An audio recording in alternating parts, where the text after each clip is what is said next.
Ang 5 ginagawa ng masayang mag-asawa.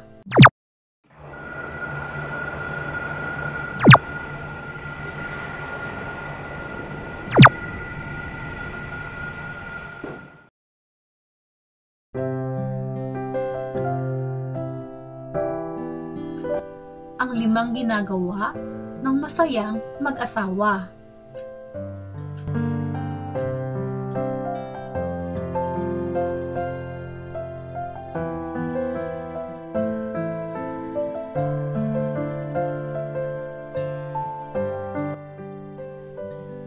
Una, may oras para sa isa't isa. Napaka-ideal na may oras kayo para sa isa't isa. Binibigyan ng panahon at gumagawa ng paraan para magkaroon ng oras para sa isa't isa. Alam niyo ba na ang mag-asawa na may oras sa bawat isa, mas bawas ang away? Try nyo. Pangalawa, may goodnight kiss palagi. Cheesy pero effective. Kahit magkalayo, kahit di na maantay ang isa sa gabi, kahit virtual pa. Taga-balance ng pangit na araw. Well, kung kakayanin, kahit may tampuhan, gawin pa rin. Again, kahit virtual lang. Pangatlo, may schedule pa rin sa date. Kahit nasa bahay, mag-schedule manood ng isang movie. Looking forward ka pa rin. Sana gawing madalas ito na parang ritual kahit once or twice a week. Maganda pa rin gawin ang isang bagay na gusto nyo pareho.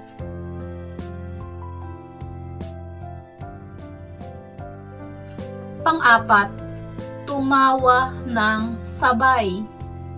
Kapag may na-experience kang nakakatawa sa mga araw na dumadaan, ikwento mo sa asawa mo.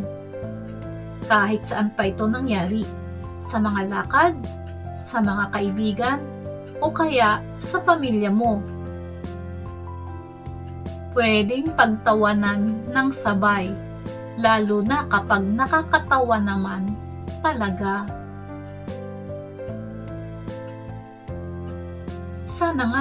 Sana nga meron pa kayong ganito hanggang ngayon. Huwag pumayag na mawala ito.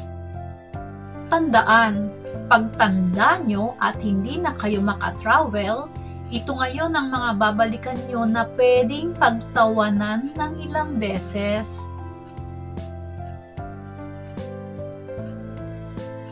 Pang-5, marunong makinig. Listening is the beginning of understanding.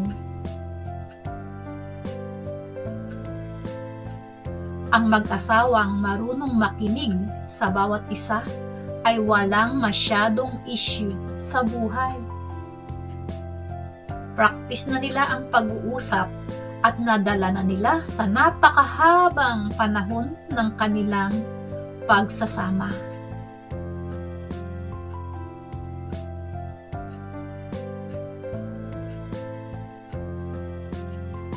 With all humility and gentleness, with patience, bearing with one another love, eager to maintain the unity of the Spirit in the bond of peace. Thank you for watching. Arigatou gozaimasu. Bye!